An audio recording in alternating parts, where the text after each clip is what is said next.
नाजरीन, आप लोग देखेंगे कि शराकत के एपिसोड में आ गया है धमाकेदार ट्विस्ट। जारून ने दी माम को तलाक। जी हाँ दोस्तों, जैसे आप देखेंगे कि जारून के सामने आ ही जाता है माम का सच। जैसे ही वो क्या करती है, माम बहुत गिराने की कोशिश करती है शफक को कि शफक हमेशा नज़रों में गिरे जारून के और जारून उसको तलाक दे सके। तो ये नाजरीन, ये नहीं कभी होता, क्योंकि जारून जो है वो बहुत समझदार होता है। वो क्या करता है कि माम को बहुत ज़्यादा समझाता है और कहता है कि आप इस कदर आप इतनी हरकत कर रही हो, आप अपना घर बसा दोगी या आप घर से निकल जाओगी। ये बातें कहकर उसको कहता है कि अगर आपको अपना घर अपनाना है तो आप प्लीज़ सही चलो। तो यहाँ पे वो कहती है कि जारून, आप मुझे क्यों गलत समझ रहे हैं? मैं तो आपका साथ देना चाहती हूँ और मैं तो आपसे प्यार ज़्यादा करती हूँ, तो आप क्यों मेरे साथ ऐसा कर रहे हो? तो वो उसको कहता है कि आपको ये ऐसा क्यों लगता है कि मैं शफक को ज़्यादा प्यार करता हूँ, सिर्फ आपसे ही नहीं करता। तो वो उसको कहता है, मैं आप दोनों मेरी बीवियाँ हो तो मैं दोनों से ही प्यार करता हूँ, तो आप मुझे ऐसा क्यों समझती हो? तो माम उसको कहती है कि मुझे कभी बर्दाश्त नहीं हो सकता कि शफक को आप प्यार दो। तो ये बातें सुनने के बाद जारून उसको कहता है कि आप अपनी मर्ज़ी की मालिक हो, मैंने कभी आपको रोका नहीं किसी चीज़ से, तो आप अपनी मर्ज़ी अपनी मनमानी करो तो बेहतर है। तो वहाँ पे वो चला जाता है। जैसे ही वो अपने चला जाता है रूम में, तो वो वहाँ पे ज़ारा आ जाती है और ज़ारा को कहती है कि आप अपने भाई को समझाओ, वरना आपका घर की खैर नहीं, मैं आपका घर भी बिगाड़ सकती हूँ। मैं अपने भाई को बोलने पर देर नहीं करूँगी कि वो आपको घर से निकाले। जी हाँ दोस्तों, जैसे ये बातें सुनकर ज़ारा बहुत ज़्यादा परेशान हो जाती है और उसको कहती है कि भाभी आप ऐसा क्यों कर रही हो? अपना घर बसा नहीं पा रही तो किसी और का तो घर ना बिगाड़ो। तो वहाँ पे वो ये बातें कह देती है और माम उसको कहती है कि अब मैं क्यों घर बिगाड़ूंगी आपका, मेरा खुद घर का बिगड़ा हुआ घर है। आप खुद अपने भाई को समझा दें तो बेहतर है, क्योंकि वो सारा दिन शफक शफक करता है और शफक के पीछे ही है। अगर शफक का बच्चा बच जाता तो मेरी तो ज़िंदगी बहुत ज़्यादा ख़राब हो जाती।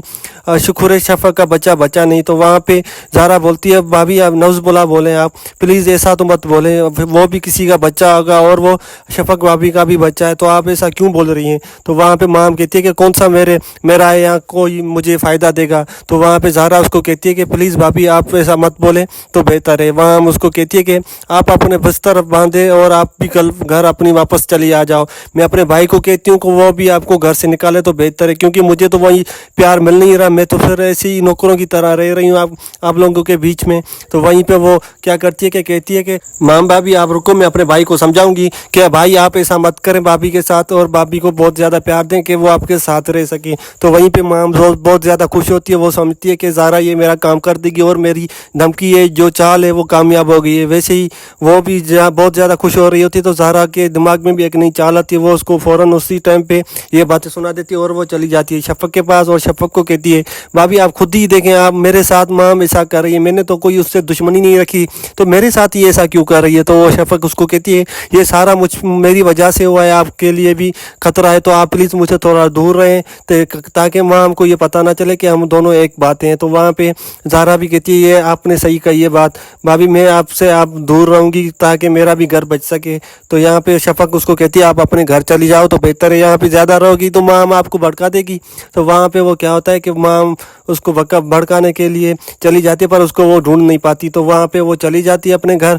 जैसे ही घर चली जाती है तो वो जारून आ जाता है। जैसे ही जारून आ जाता है तो वो आपको अपने भाई को कॉल करके कहती है, भाई आप अपनी बीवी को समझा दो, वो मुझे ब्लैकमेल कर रही है, कह रही है कि अगर जारून ने मुझे प्यार नहीं दिया या मेरा साथ नहीं दिया, मुझसे ज़्यादा अगर शफक को प्यार देगा तो मैं अपने भाई को बोलूँगी कि आपको घर से निकाल दे और तलाक देते। यहाँ पे जारून ये बातें सुनकर बहुत शौक हो जाता है और कहता है कि आप बिल्कुल टेंशन ना ले, मैं माम को समझाता हूँ, माम ने अगर ऐसी वैसी हरकत की तो मैं भी तलाक देने पर देर नहीं करूँगा। तो वहाँ पे वो चला जाता है माम के पास और माम को कहता है कि आपने इस कदर आपने बातें की हैं मेरी बहन के साथ, आप चाहती क्या है आखिर? वो उसको कहती है कि मुझे आपका प्यार चाहिए और कुछ नहीं चाहिए। तो वहाँ पे माम को 2 थप्पड़ मार देता है और कहता है कि अगर आपको तलाक लेनी है तो ले लो मुझसे, पर मेरी बहन को ब्लैकमेल मत करो। ये बातें सुनने के बाद माम के पैरों ज़मीन निकल जाती है। वो कहती है कि वो उसकी चालें होती है, वो सोचती है कि जारून मेरे कदमों पे आ जाएगा, पर यहाँ पे तो उल्टा ये हो जाता है माम के साथ। और माम सोचती है कि जारून मेरे पास आएगा, वहाँ पे पास भी छोड़ो, वो थप्पड़ भी मार देता है उसको और उसको कहता है कि आप जहाँ क्यों वहाँ पे रहो बेहतर है। वहाँ उसको 2 थप्पड़ मारकर उसको कहता है कि अपने रूम में चाहो तो बेहतर है। तो वो चला जाता है अपने शफक के पास और शफक को कहता है कि माम ने ये घटिया हरकत की है और माम ने ये बातें कहकर ज़ारा को ब्लैकमेल किया है। तो वो उसको कहती है कि मुझे ये ज़ारा बातें बता कर गई है और माम ये बातें कह कर गई है। तो वो जारून उसको कहता है कि मैं अब 1 सेकंड भी नहीं बर्दाश्त करूँगा माम को, और मैं माम को तलाक दूंगा कि यहाँ से نکل جائے تو بہتر ہے۔ ناظرین کیا زہرون طلاق دے پائے گا مام کو؟ کمنٹ سیکشن میں ضرور بتائیے گا۔ تب تک ملتے ہیں، اللہ حافظ۔